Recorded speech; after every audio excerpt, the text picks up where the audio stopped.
Welcome to Ancient Greece Today. My name is Naomi Weiss. I'm a professor of classics at Harvard University, and I am your host for this podcast series, which brings together scholars, artists, and practitioners to think about the ancient Greek world and its afterlives. This season is called Tragedy Today. There are 8 episodes, including this one, and all of the next 7 will revolve around individual Greek plays, or next week a trilogy, Aeschylus' Oresteia, and how these ancient plays have been used and reimagined in the present day. I will be talking to academic experts about the tragedies, but also to many others. For example, Annie Dawson, a pioneering theatre director, about her take on Prometheus. Janet Elber, artistic director of the Martha Graham Dance Company, about Graham's Night Journey, the Oedipus story told through Jocasta. And Ferdia Lennon, author of the best-selling novel Glorious Exploits, which combines comedy and multiple tragedies to explore the power of art in the face of human brutality. My conversation with Ferdia will be part of an in-person event held at Harvard's Center for Hellenic Studies in DC, and you will be able to watch video of that event as well as listen to audio. This first episode is rather different because before we talk about the tragedies themselves, we need to understand what Greek tragedy is or was, what this art form is.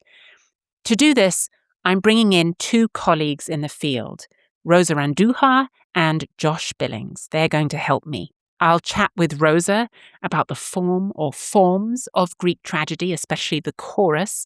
Then I'll talk to Josh about the ideas explored in Greek tragedy, as well as the idea of Greek tragedy as it developed later on. Before wrapping up, I'll come back to Rosa to talk about the afterlife of Greek tragedy in the Americas. You can find videos of these conversations on YouTube and also on our website, where there is information about Rosa and Josh, and for those of you who want to know more, some reading suggestions. Before we go to my conversation with Josh, however, I want to give you a little introduction to Greek tragedy myself by saying something about its original performance context.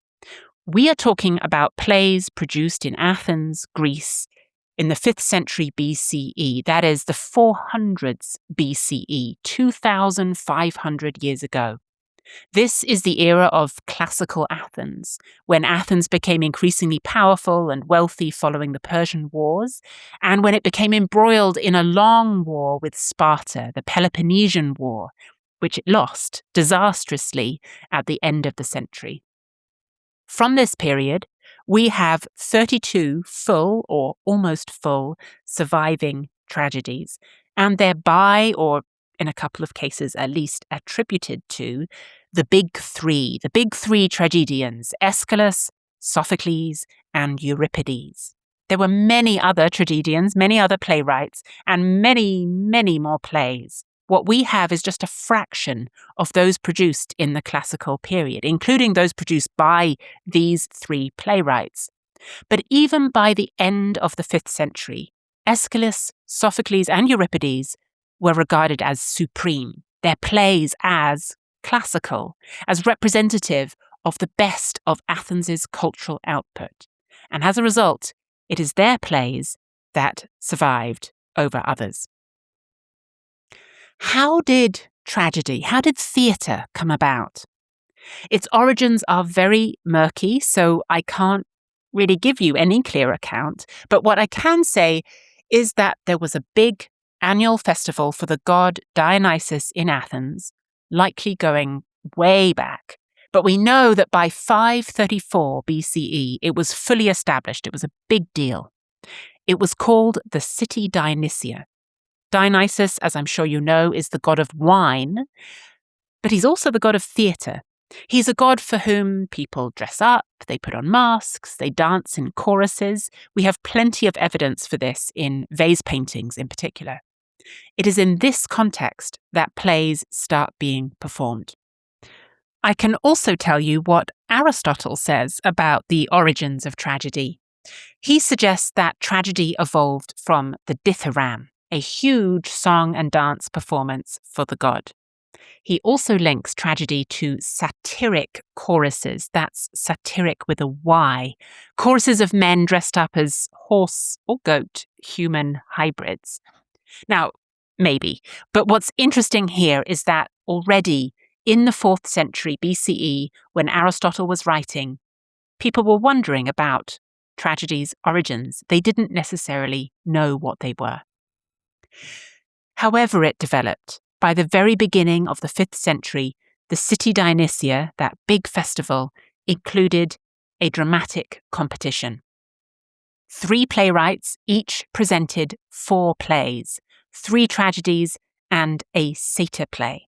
The satyr play is named after its satyr chorus. These plays share many characteristics with tragedy, much the same language often, but they are on a very different register. They're bawdy, they're lewd, they're comic. Perhaps they are to provide some relief after the hard-hitting plays preceding them. Anyway, this was the tragic competition, each playwright presenting a tetralogy, so 4 plays, that included a tragic trilogy, 3 plays, competing for first prize. And later, a competition for comedies also started up. The plays, tragic and comic, were first performed at the Theatre of Dionysus on the southern slope of the Acropolis, right in the heart of the city. Originally, this was a wooden theatre, rectangular or trapezoidal in shape, but later became a stone structure, which you can still visit in Athens today. So, in the Theatre of Dionysus, for the god Dionysus as part of a festival for Dionysus. Thousands of people flocked to the centre of Athens for this festival, and thousands of people attended the plays in the theatre. Athens is very important as a context. Its politics, its citizens, even its urban fabric. Almost all tragedies are set in the mythical past, but as we'll see through this season, they also engage with the socio-political debates and intellectual trends of contemporary Athens. Josh will talk about some of those in just a bit. What was a tragedy? As in, what was its form, its structure? You may have heard of things like recognition or reversal. The word for reversal is peripeteia. That's Aristotle thinking about what makes a tragedy in the Poetics. We could also think in terms of an opening monologue with which many plays begin, or a messenger speech, or a deus ex machina. These are all common formal elements of tragedy. But I would like to think a little differently by focusing on the tragic chorus. And for that, I'm going to turn to Rosa Andújar. Stay with us.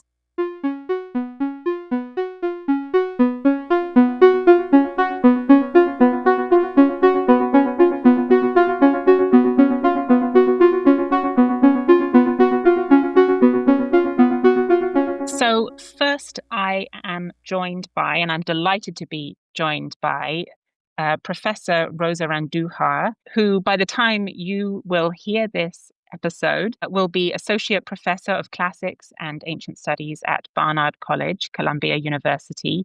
We're recording this in the fall, and she is currently a Senior Lecturer in Classics at King's College, London. She is an incredible expert on ancient Greek drama and also the reception of Greece and Rome, especially drama, across the Americas. She has a huge number of publications. I'm just going to highlight a few for us today. Forthcoming within the next month, I think, right, Rosa, is Playing the Chorus in Greek Tragedy, coming out with Cambridge University Press. Another forthcoming book, Tragedy and Revolution, Ancient Greek Drama as Political Theatre in the Hispanic Caribbean, with Yale University Press. Rosa is very well known for making adaptations of Greek tragedy accessible to wide audiences and making us think about them in different ways, both in our research and in our teaching. I can say that from first-hand experience. And this is through various publications, but above all, the Greek trilogy of Luis Alfaro in 2020, and as a co-editor for Greeks and Romans and the Latin American stage. So As you can tell, I'm very happy to have Rosa here today. Welcome to Ancient Greece Today, Rosa. Thank you. It's wonderful to be here. As you know, I have invited you here because I hope that you can help us work through what I think will increasingly turn out to be a much more complex question than it seems at first. And that is, what is Greek tragedy? This whole series is about Greek tragedy, but first of all, we need to grapple with this question. And I've said a few words about its ritual context, its political context, a little bit about its performance in 5th century BCE Athens. But given your expertise, especially this new book, I was wondering if we could approach the question differently.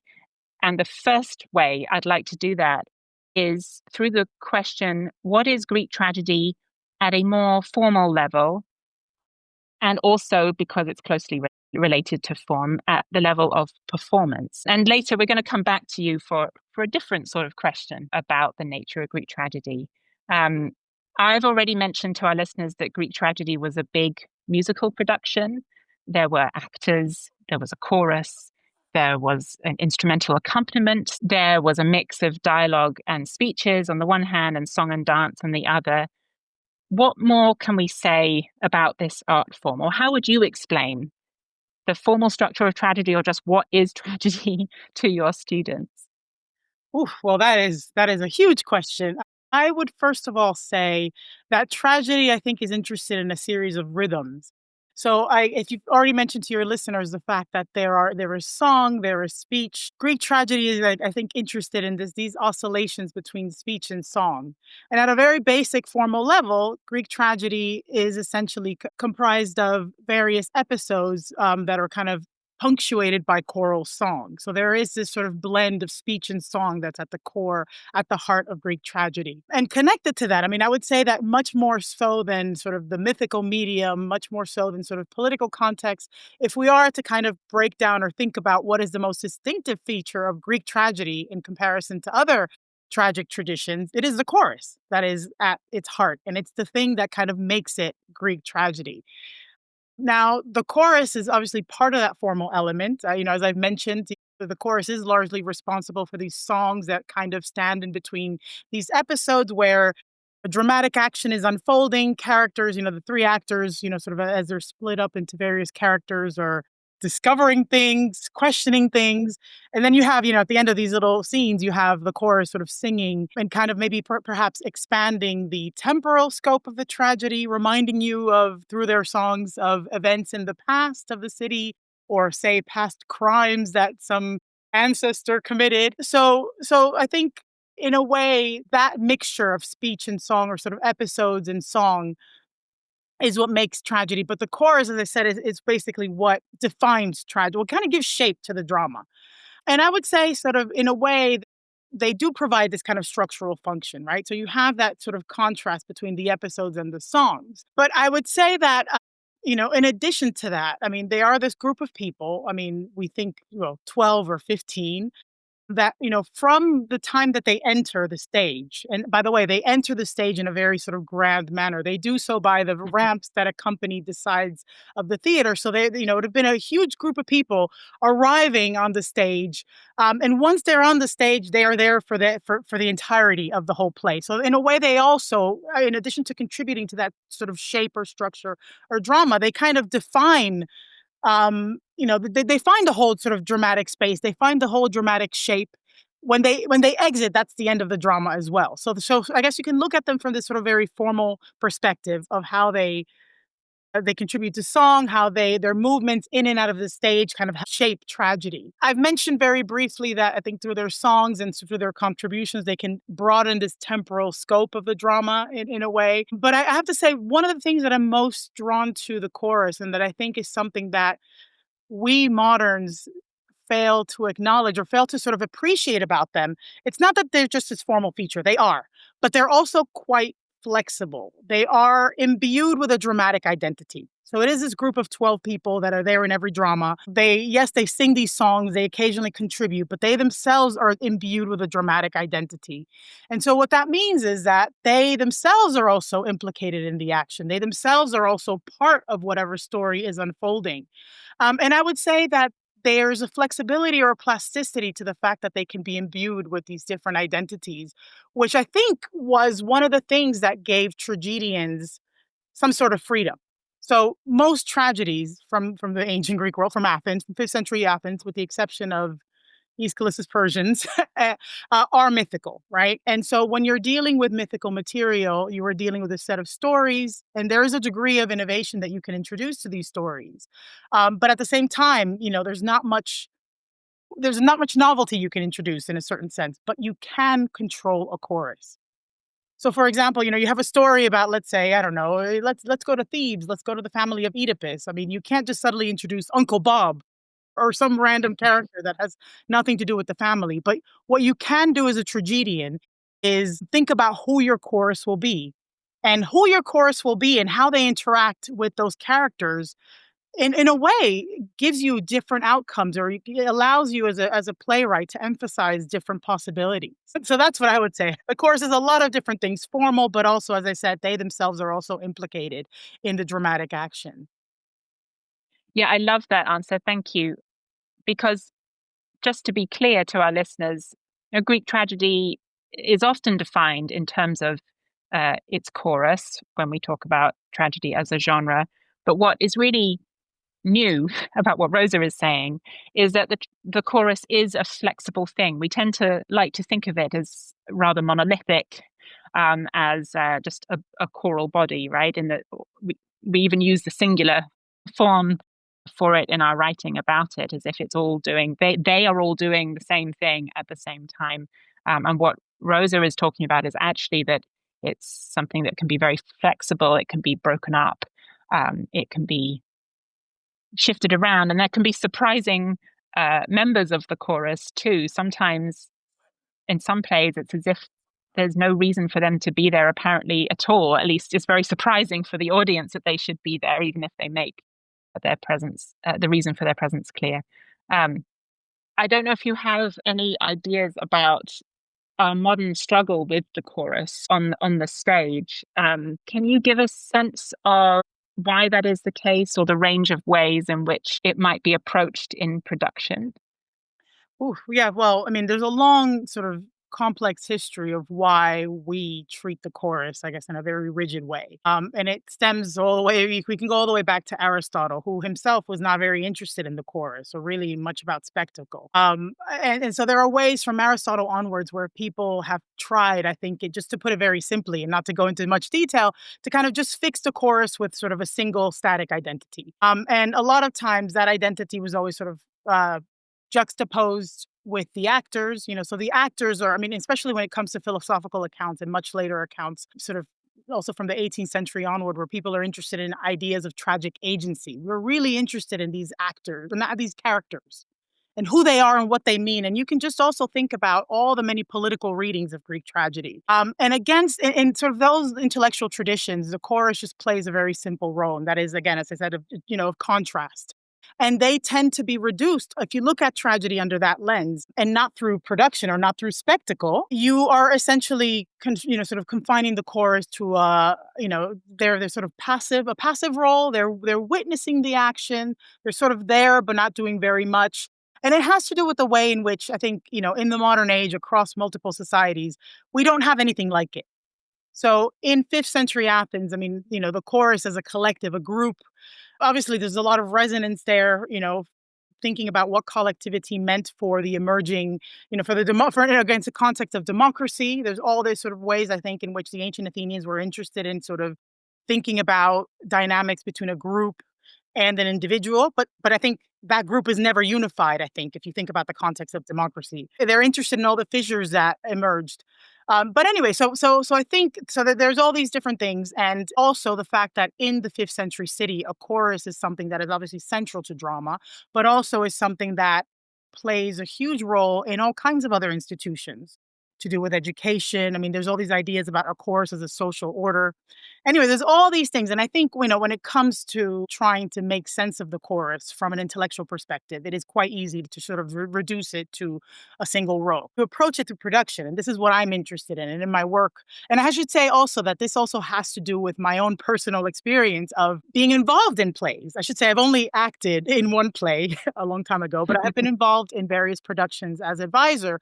And when you sit down with the text of, most Greek tragedies, you can see that the chorus is doing multiple things. Yes, they do sing. Yes, okay, fine. In one respect, they are, their songs are, juxtaposed to the speech of actors. Okay, fine. But there's other moments when they're also intervening or commenting. And they do so in a range of modes, not just sort of the song. They can do it also in speech within the action. You can think about, I don't know, there's a famous, Oedipus Rex, for example.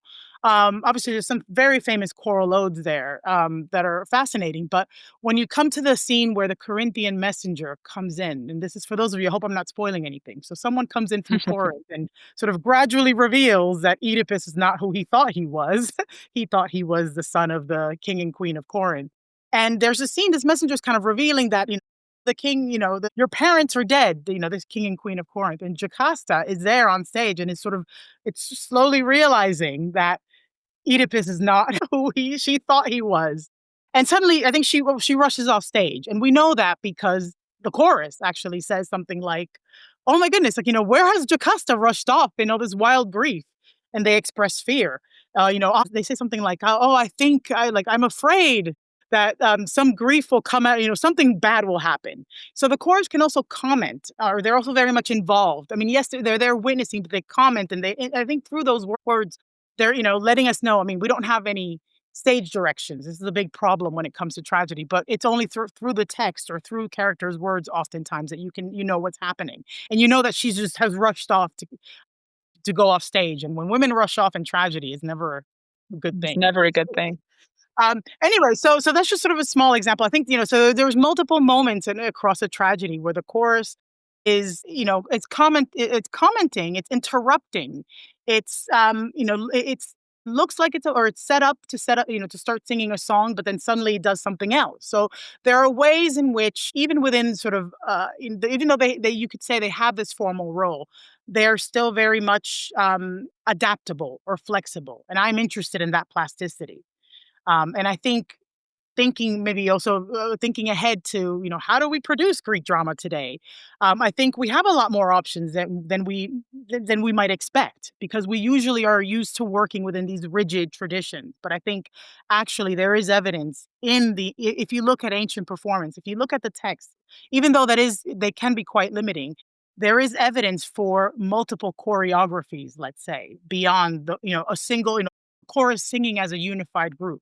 There's other things that are also happening that we do have clear evidence of. Yeah, that's great. Thank you. And I'm increasingly thinking that the tragic scripts that have survived to us today themselves hold out multiple possibilities for performance, as opposed to dictating the one single performance that we tend to be obsessed with, the original performance as it must have been at the City Dionysia in Athens, as opposed to all of those other performances almost immediately afterwards all across the Greek world. So when you think like that too, you can think about all the different possibilities from the get-go for the chorus across lots of different productions. And then finally, I just want to throw in my favorite moment currently in all of Greek tragedy, just because of something I'm working on, which Rosa has discussed too, which is in a play by Euripides called Orestes. This is, you could say it's an adaptation by Euripides of actually more than just one of the plays we're going to be talking about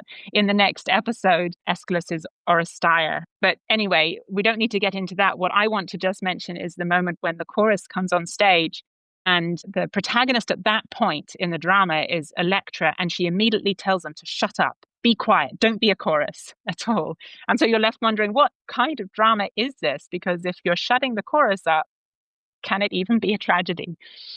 which is quite a telling moment, Yeah. I guess, for the genre. I think this is the other surprising thing. If you start looking at, sort of for scenes or for moments in Greek tragedy, where if you allow yourself to sort of more flexible mode, you can see sort of, for example, in that play where she's telling the chorus to shut up, but she's telling them to shut up at the precise moment when they enter the parados. The moment when they enter the stage is a big, sweeping, probably one of the most dramatic moments of any play. This, as I said, this group of people would have entered through the side ramps, and then, obviously bodies, they're sort of moving, they're chanting, singing, they're making a lot of noise. And she, as soon as they step onto the stage, she's telling them to be quiet, and sort of that's quite a striking moment. And she also refers to them as, sort of, here they are again, my friends. Just calling to the attention to the fact that there are multiple plays where Electra is always there with a chorus of women. So I think there's also ways in which you can, if you open up, sort of, if you're a bit more flexible about how you can see the chorus, you can also start looking at connections between plays and how tragedians also, they're not working with one single canon. They themselves are always sort of revising various myths and potentially signaling to sort of earlier productions or earlier versions of the same myth that they've done. Yeah, absolutely. Well, we should move on, but Rosa, thank you so much. You've really helped us to grapple with at least part of this question, which is a huge question. What is Greek tragedy on the performative, on the formal level, and thinking about tragedy as a choral genre and what that even means. So thank you so much. We're going to return to Rosa in just a short while, so stay with us.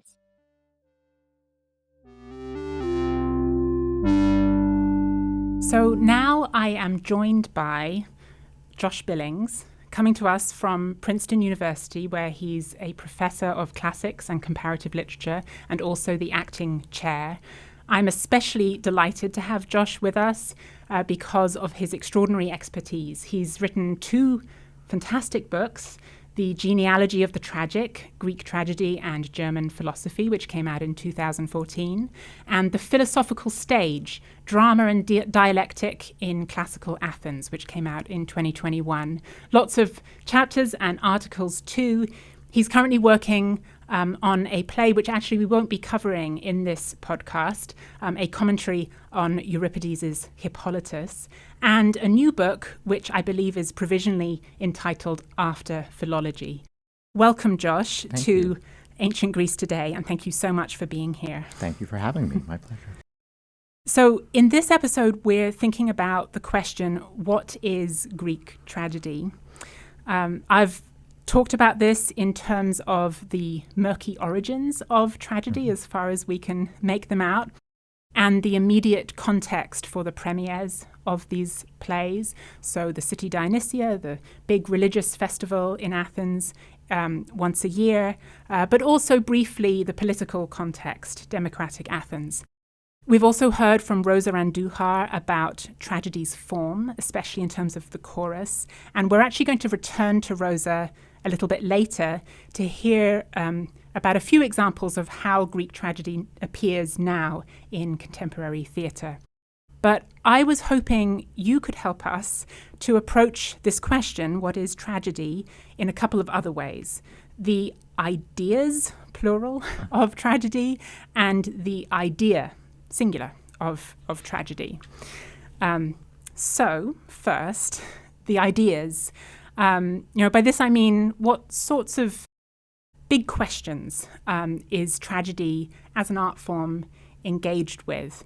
And maybe before we really get into that, would you be able to give us a picture of the intellectual context for tragedy in the 5th century? What are the intellectual trends or popular philosophical questions of the day in this democratic city? Or is philosophical even the right word? Sure. So it's a great question. And I think a place to begin might be to think about the origins of philosophy in Greece, which take place mostly in a different part of Greece, but more or less coincidentally with the origins of tragedy in Athens. So as listeners will know, tragedy sort of develops in the late 6th century BCE in Athens. And around the same time, especially in southern Italy and Asia Minor, there are developing the first people who are identifying themselves with new forms of philosophical thinking. They're not yet calling themselves philosophers, but they're doing something that we can recognize retrospectively as being, in some important sense, philosophical. And tragedy is, from the earliest plays that we have access to, in some kind of dialogue with those philosophical ideas.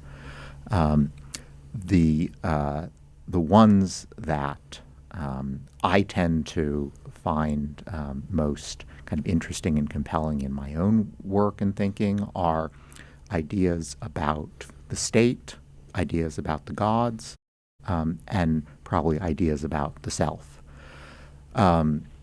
If, as listeners will know, tragedy is very much engaged in thinking about its democratic context, and philosophical thought at this moment is similarly engaged in thinking about forms of social organization and of ethics that have very strong political dimensions.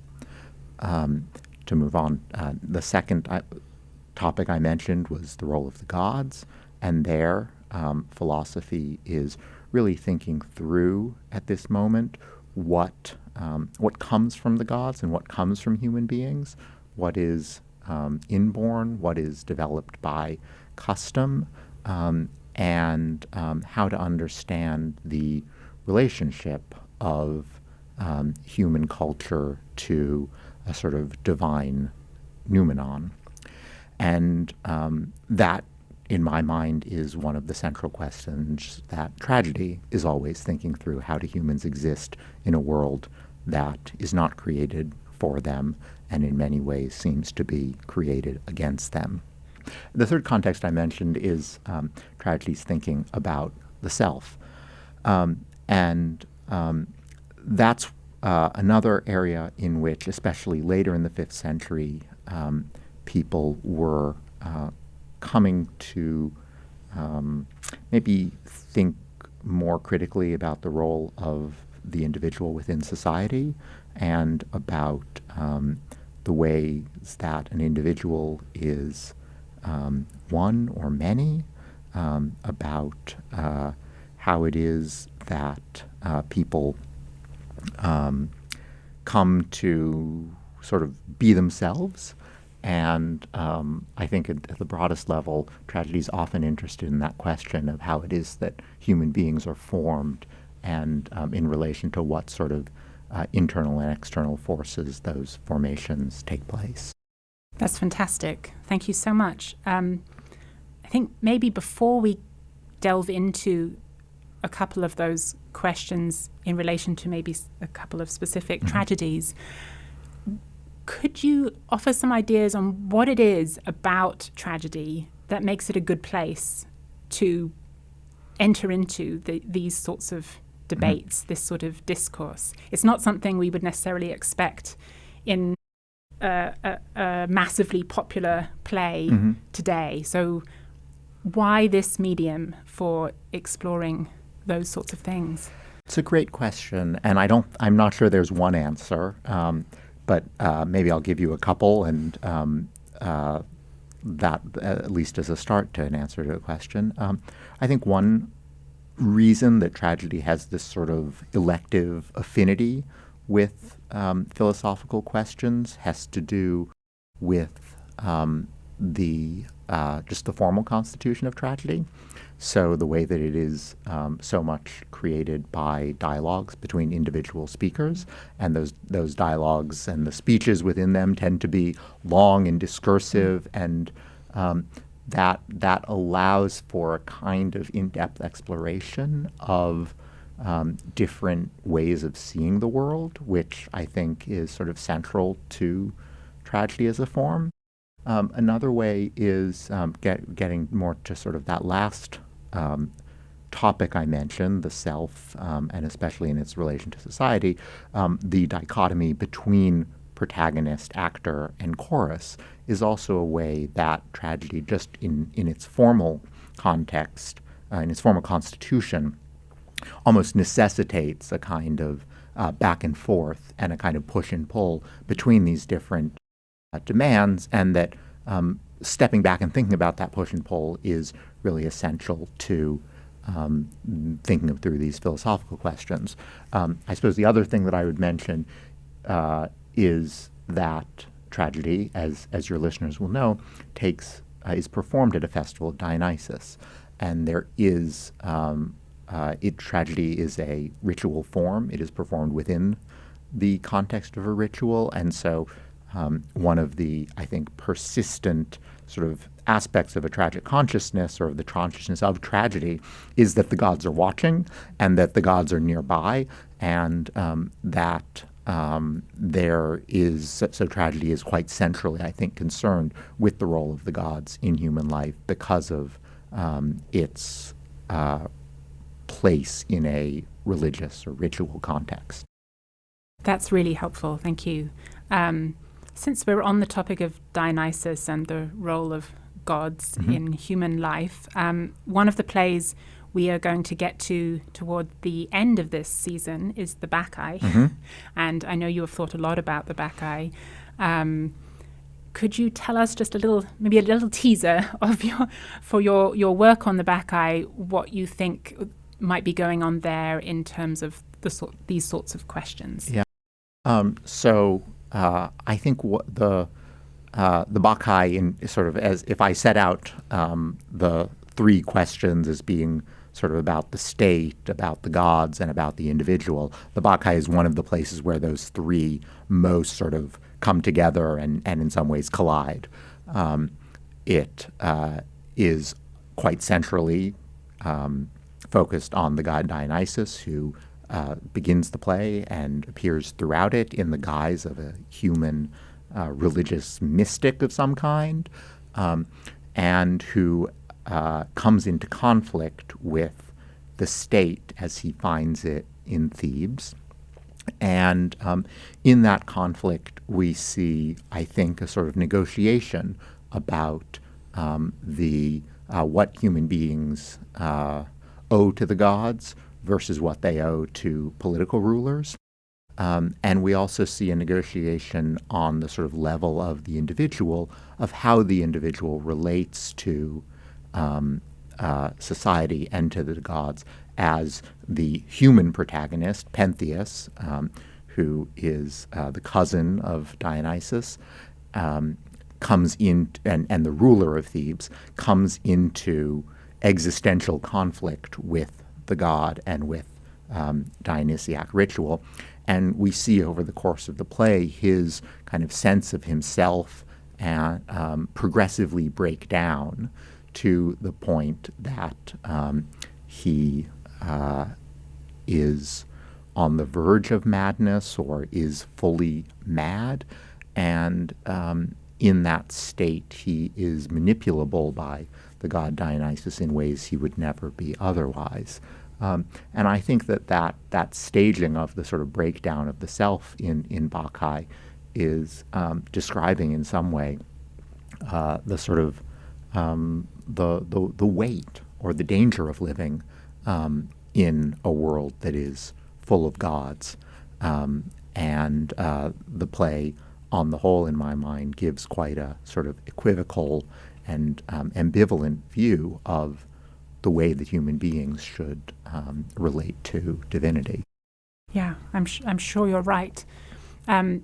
Another play I was thinking about, because in the next episode we're going to be reading Aeschylus's Oresteia and briefly talking about its afterlives, is a play that we won't spend much time with, unfortunately, in this series, but it's still important. Sophocles' Electra. Might you offer some thoughts on that play in this broader intellectual context? Sure. And I should say, while Josh thinks about this question that I have just thrown at him, that Sophocles' Electra is one of several plays that riff on a big trilogy by Aeschylus that we will be delving into in the next episode, the Oresteia. So Euripides riffs on the Oresteia with a couple of plays, his Electra, his Orestes. Sophocles does too. But the question particularly on my mind right now is to do with some of the intellectual questions that this particular play, Sophocles' Electra, might be involved in, because it seems a particularly interesting one. We tend to fixate on Euripides as being the guy who was engaged with these sophistic debates. But this play actually shows it's not just Euripides. Oh, sure. So I think to me, the sort of central philosophical questions that Sophocles' Electra addresses are questions about appearance and reality and about epistemology, how you know what's true. It's interesting in relation to the Oresteia, which I know you'll be talking about, in that the question of whether it is just to kill your mother, which I take to be one of the central questions of the Oresteia, is more or less absent. Although this is a play that is fundamentally about matricide, the question of justice barely gets asked in the course of the entire play. And rather, where I think the weight of the concern about justice is sort of displaced to is a concern about how you know what's true. And so it's a play in which false stories proliferate massively, and in which the sort of falseness of those stories begins to almost invade reality, to the point that disentangling these two things is tremendously difficult. And I think leads to a sort of conclusion of the play where it's very difficult to know what to believe in terms of truth and falsehood, and that has sort of ramifies to our understanding of the sort of central act of matricide, which I take to be sort of problematized in some of the same ways that a meaning kind of trust in. Let me state that differently. I take the way the play ends to problematize the individual's grasp of truth, just as it problematizes the question of justice, which subtends the play in this rather complex way, where it's largely unasked, but somehow hovering over the story.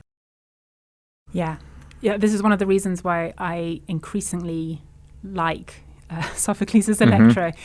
For those of you who have never come across this play, although it's been one of the most influential in terms of subsequent dealings with tragedy in the modern era, I thoroughly recommend it. But it takes some time, I think, for a modern reader, certainly, and audience to get to grips with. And certainly it took me some time. But for these very reasons is fascinating.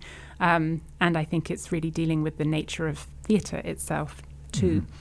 One final question before we move on to the idea of tragedy, which is just, how far do you think the average audience member watching one of these plays in, let's say, the late 5th century in Athens, how far do you think they would be themselves familiar with or drawn into these sorts of debates? And does that matter? It's a good question. It's a very hard question to answer, because yes, we have such a limited evidentiary base to know what circulated, what people knew, what people read, what people heard.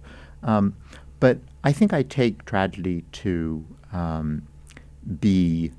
I don't think there's any way that the stories of tragedy rely on a familiarity with philosophical questions to understand the stories, or even to sort of unpack their deepest resonances.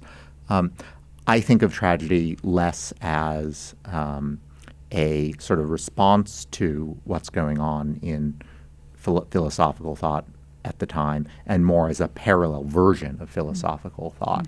And so the way that I would think about that question about the sort of ways that audiences would relate to these bigger philosophical questions in drama is to think that audiences, whatever they knew about Empedocles or Socrates, were incredibly sophisticated in their understanding of the stories of tragedy because they had grown up going to these dramatic performances and seeing the competitions year in, year out, hearing and learning the poetry about mythology. And so they, I think, would have been exquisitely attuned to the ways that different versions of stories were inflecting that story in ways that were able to ask these big philosophical questions.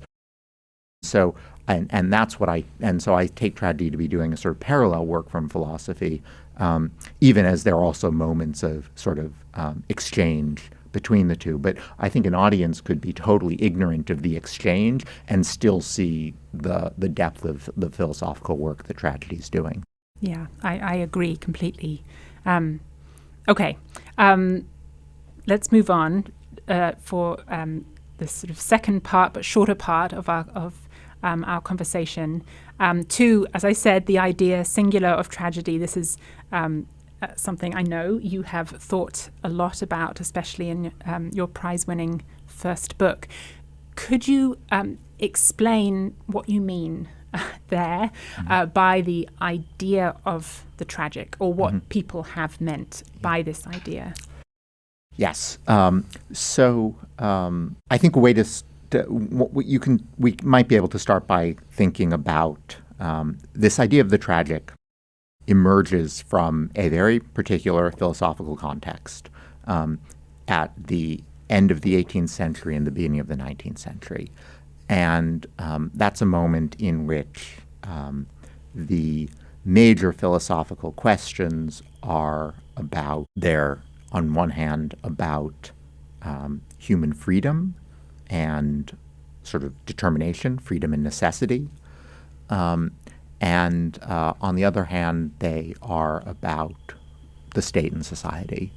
And tragedy at that moment, to a number of very, very important philosophers, most important Georg Wilhelm Friedrich Hegel, but any number of others in his circle, began to think that Greek tragedy could give some purchase onto those questions, onto the question of human freedom, and onto the question of the state and its relation to the individual. And so they fastened on tragedy, and especially on just a few tragedies. I mean, the Oresteia we've already mentioned. The other one that they're really interested, or there are two others that they're really interested in, the Antigone and the Oedipus of Sophocles. Both of which we will be looking at, Great. Listening to, hearing about. And they saw these plays as sort of distillations of the philosophical questions that they were asking.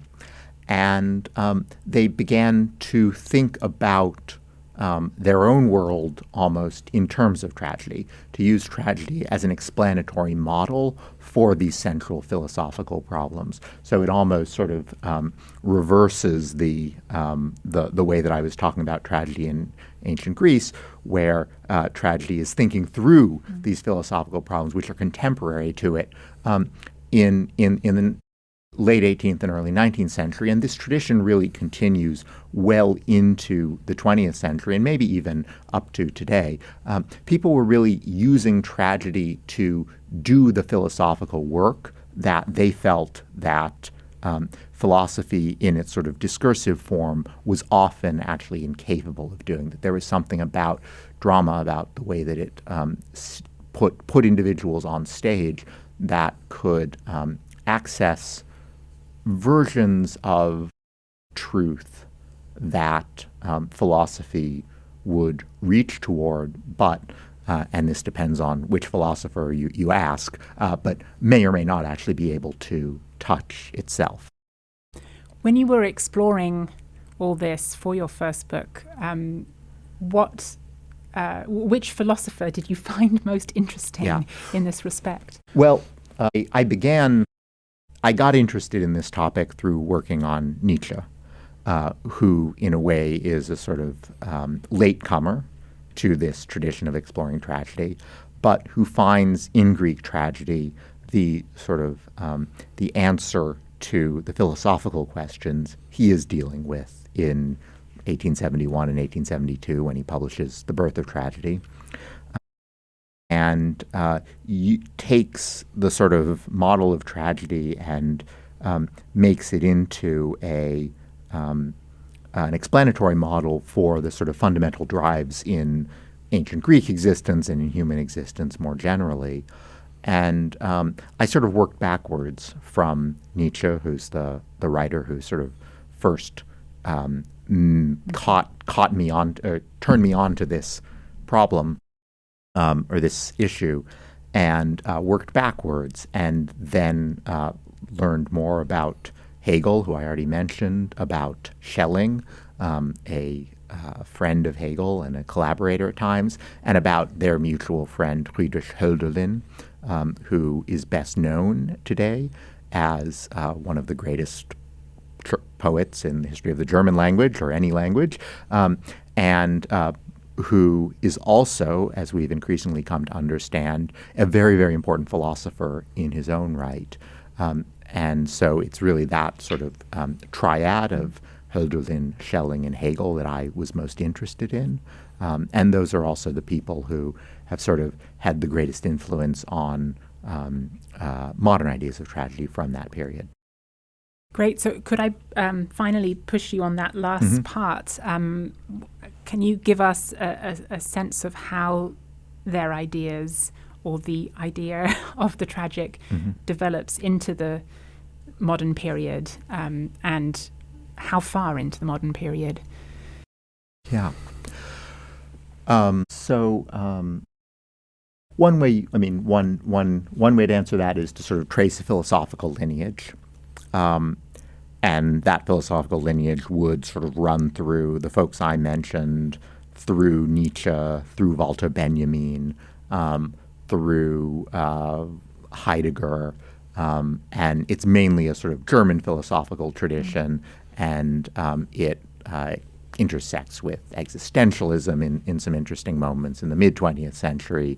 But another way to think about it, and maybe the broader way to think about it, would be to put that philosophical moment in dialogue with the sort of rediscovery of Greek tragedy, which is taking place around this time. So it often surprises people that Greek tragedies were simply not performed until, or performed very, very rarely in very special contexts until really the early 20th century. That sort of genealogy of performance goes back importantly to a performance of the Antigone in 1841 in Potsdam. But this was a moment in which tragedy was being translated into modern languages for the first time, and in which people were reading and engaging much more deeply and widely with Greek tragedy than they had in previous eras. And so I think the sort of largest claim that I would make for the importance of this tradition is that it is part of the reason that Greek tragedy became the cultural and literary touchstone that it did in the 19th century, is because many of the people who were interested in Greek tragedy had been sort of sent there by this philosophical tradition, and there's a sort of feedback loop that develops between the philosophical tradition of Greek tragedy and this increasing popular interest in Greek tragedy, which begins with translations, continues with stagings, and really explodes in the 20th century with a sort of tremendous outpouring of stagings of Greek drama in translation, of adaptations of Greek tragedy, of books on the stories of Greek tragedy. And I think we're still in many ways living in the world that idealism and its idea of the tragic creates. That is the perfect segue to the next part of this episode. So thank you for that. But more importantly, thank you so much for all of your thoughts, your insights into actually what is quite a hard question, deceptively simple question of what is Greek tragedy. So thank you very much, My Josh, pleasure. for Thank joining you, us Naomi. today.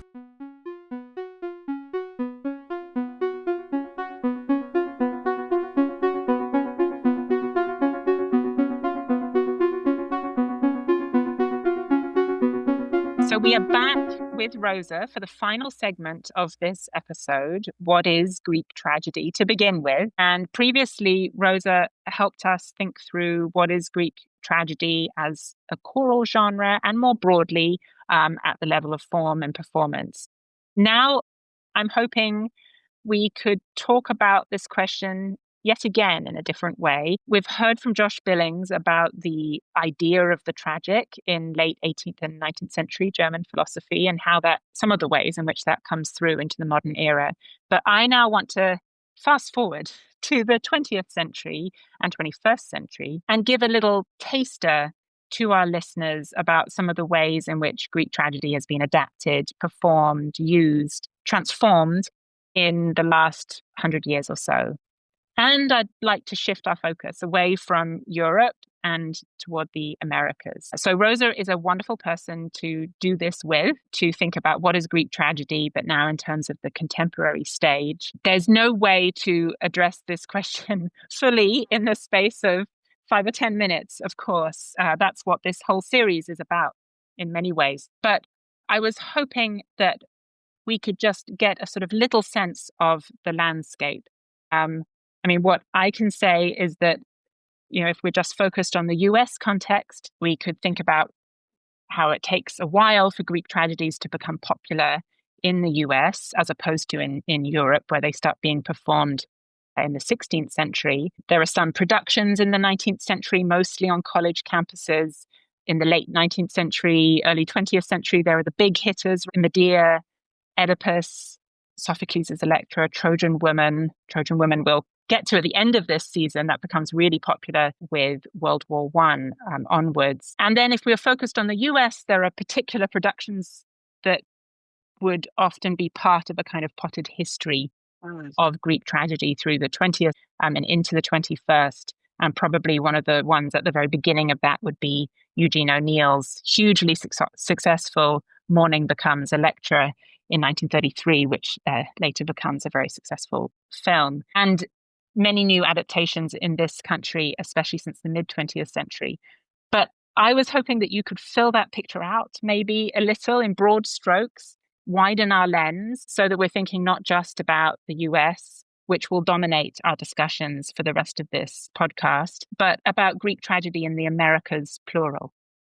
Yes, thank you. Happy to do so. I should say, so one of the things that fascinates me about the afterlife of Greek tragedy in the Americas is something that you kind of have already said. It's something that happens, sort of Greek tragedy happens quite late, I think, in the Americas.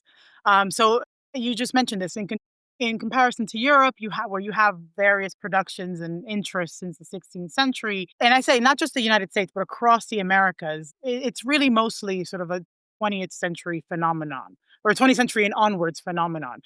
And what that has to do also is to do with, I think, the strange history of Greeks and Romans across the hemisphere.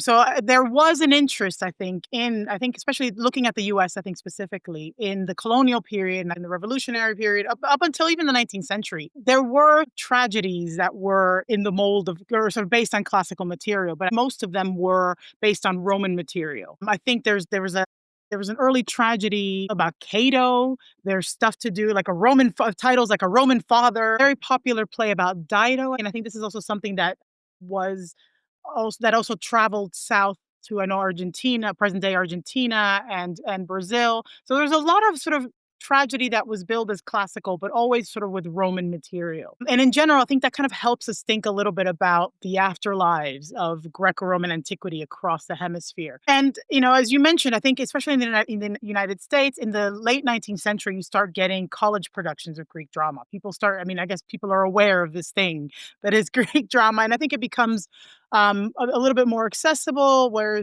people studying Greek or sort of translations. But it's not really until the 20th century. And I think in the United States, it's really O'Neill who kind of puts it on the map. And O'Neill is really fascinating, because I think O'Neill shares, I think, a concern that other, let's say, American, broadly speaking, playwrights share when they turn to Greek drama in the 20th century. That is, they're interested in creating a national theater culture, or sort of or thinking about what is tragedy for us. And so what Morning Becomes Electra really is sort of an attempt to define North American tragedy. And it's really fascinating that trilogy is obviously also set in the American Civil War. Because I do think, and O'Neill was interested in sort of exploring lots of different contexts for the play. And I think there is evidence. O'Neill scholars have pointed to writings and letters where he kind of dismissed the American Revolution as kind of being too far away, or also sort of too mythological, which is interesting. And then the World War I, which was much closer, as kind of being too close. So the Civil War of the 19th century was kind of like the perfect mythologizing material. But that's interesting. So how do we make tragedy our own? And obviously O'Neill also is quite interesting as well, because he's also interested in sort of the psychology of Greek drama. And I think, again, I've done some readings of various scholars who link this to the fact that O'Neill says that there's no room for gods in modern tragedy. And so one of the things what drives us, so he locates, sort of these drives and these desires in the psychological. And so Morning Becomes Electra, and I think also Desire Under the Elms, are quite interested in these forces, and they can be a little bit more melodramatic. Anyway, so you start seeing this late interest in Greek tragedy as a way, as I said, to define, what it means for that public. You have the same thing across other national traditions. In Cuba, in Brazil, it's the same thing.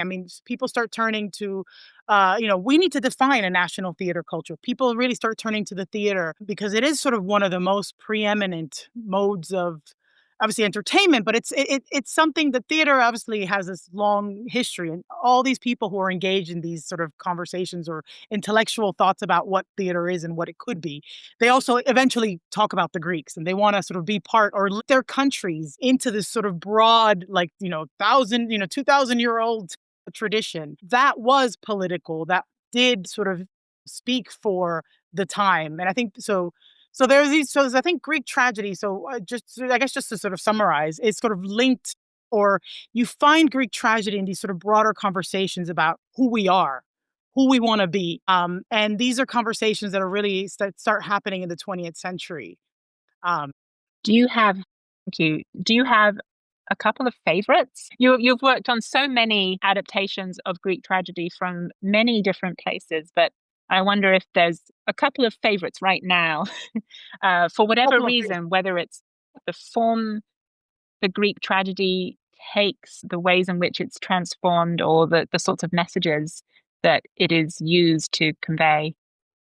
Yes, I have a number of favorites, but before I get into those, the other thing to say about Greek tragedy is that once, sort of you start, from the 20th century onward, you start seeing sort of these questions and people interested in linking up their own local theatrical or national tradition to this broader history. You also start seeing in the Americas some interesting patterns.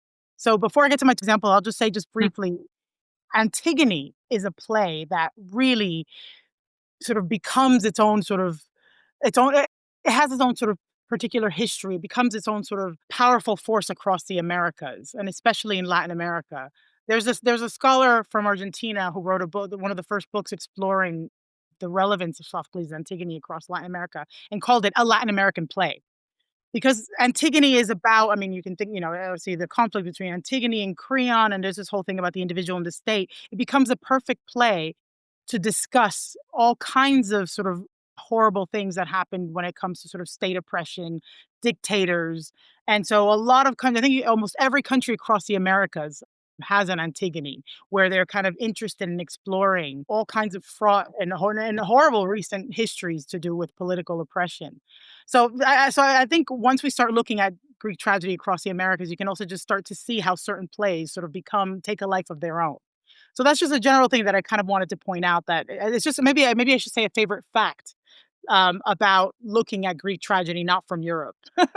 And I might butt in before I Yeah. even let you answer my original question, which is just to say, yeah, quite how important that is to not always think about the modern product with nothing in between and then the ancient play, because these plays, are performed and reperformed and adapted in any tradition over and over again, especially particular ones, as you say, like Antigone, which means that there is so much in between that can't be neglected, but often it is. Anyway, sorry, please, Rosa, let us know what are your not at all. big favorites?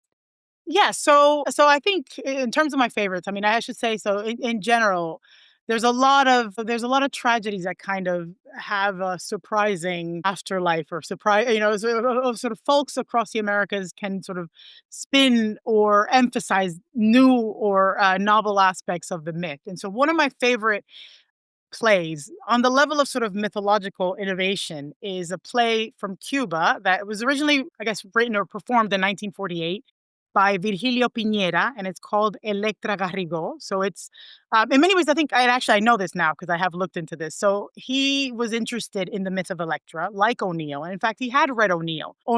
They don't start performing some of O'Neill's plays until a little bit after that, until after 1948. But I think Piñera had read O'Neill's play and was interested in, again, thinking about what would it mean to Cubanize a Greek drama. And so he comes up, I mean, he's very interested in this family, the core family of the Electra myth. You have obviously Agamemnon, you have Clytemnestra, you have Electra, you have Orestes. But he introduces a twist that I think I have not seen anywhere else in any ancient or modern production, in that he decides to have Agamemnon, he still be alive. He's still there. He's there. He's alive. He's an old guy. I mean, in Piñera's play, he kind of wanders around drunk. He's with beer. He drinks a lot of beer. He kind of just wanders around without a purpose. But it means that you have in the play a completely different orientation. You have Agamemnon and Clytemnestra interacting with their grown children. And if you think about, what it means to have Agamemnon alive, you can think about how Electra and Orestes also kind of have no purpose.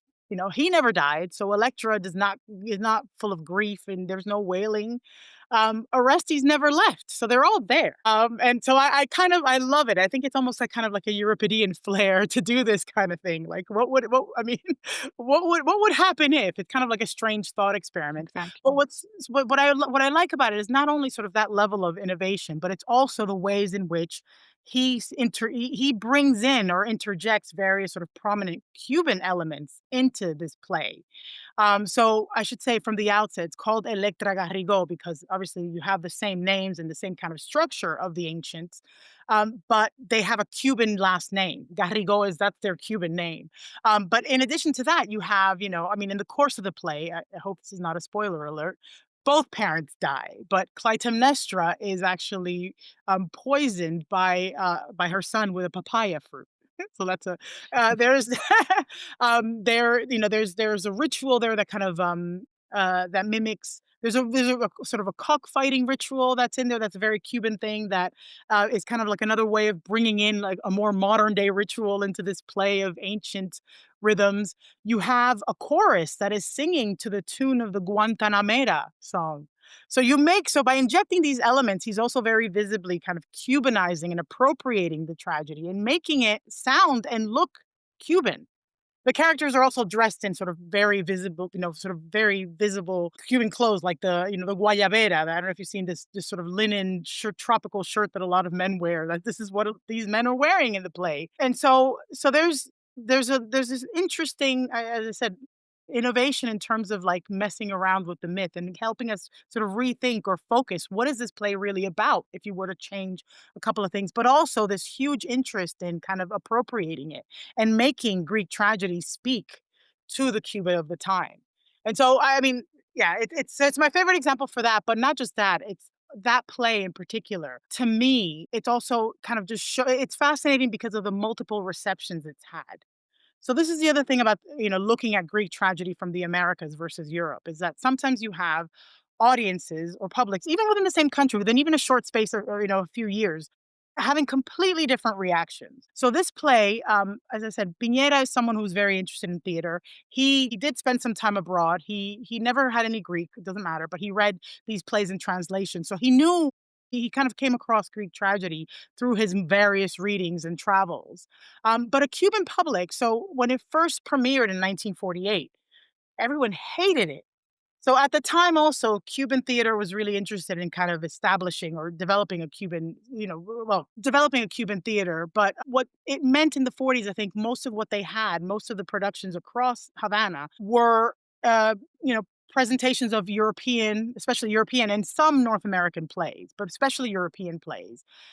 And you also, I mean, a few years before, you actually had, this one Austrian émigré who had set up this thing called the University Theater in Havana, where they showed the first productions in Spanish of ancient Greek plays. So there's a sense in which the public was learning what theater was and sort of a very sort of revered way of sort of dealing with European theater. And when it came to Greek tragedy, they had seen, within the backdrop of the university, which I think was modeled after Columbia University. You have these columns and this sort of neoclassical facade, and the university theater would stage these open air plays, productions of Antigone, of Oedipus, of various things in Spanish, but very, very, very static with, I think, some kind of togas. But then when Piñera's play came around, in 48, everyone hated it. This did not fit the bill. This is not what they thought Greek tragedy was. These characters wandering around in sort of Cuban, Cuban clothing or sort of Cuban elements, and people hated it. There were all these things in the newspapers about how terrible it was. One critic famously said that it was un escupitajo al Olimpo. It was a gob of spit aimed at Olympus. And so, and it's terrible, terrible. Everybody hated it. Piñera allegedly, well, not allegedly, he did actually run away to Buenos Aires, as you do, and sort of spent the next 10 years there. I think he was so ashamed. But anyway, within a space of 10 years, so 10 years later, in 1958, that same play, which had been so hated, suddenly they started to put on new productions of it. And there's a lot of debate as to why this happened, but I think it's because this play, which is fundamentally about a younger generation killing off the older one, had a whole huge resonance in the wider context of the emerging Cuban Revolution, which was very much dominated by young people. And the play, kind of, within a space of a couple of years, became an emblem of the new Cuban Revolution, to the point that in 1960, you have Fidel Castro now developing a new government. You had when Jean-Paul Sartre and Simone de Beauvoir visit Cuba in February 1960. They're taken to see this play, Electra Garrigo, as kind of being emblematic of the new nation. And it kind of launches, this is the fascinating thing, within 10 years, it just has a completely different reception. It's revered. And it also launches a very distinctive Cuban tradition of kind of Cubanizing Greek tragedy. And there's multiple plays that, again, in a similar way, try to inject visible Cuban elements into ancient tragedies. And it's a tradition that actually continues until today. I find that really fascinating. Again, like the ways in which, one playwright, like thinking about how to make it, how to appropriate, how to insert oneself or one's people in this sort of broader tradition, led to sort of an experimental play that was initially hated, but then within a different political context, just took a life of its own. I find that really fascinating in the Americas. That is endlessly fascinating, and how it continues through to the contemporary present too. We have to leave it there, Rosa, but thank you so much. You have really, I hope, for our listeners as well as for me, widened our scope and really given us some very important questions to think about as we continue with this season of Ancient Greece Today, focusing on tragedy today. So thank you very much, Rosa, for joining us. Thank you for having me.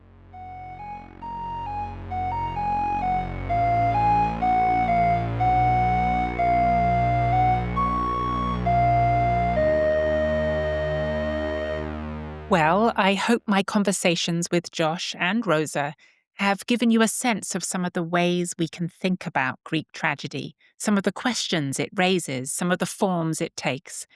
Next episode, I have the daunting task of starting where so many courses on tragedy start, with Aeschylus's Oresteia.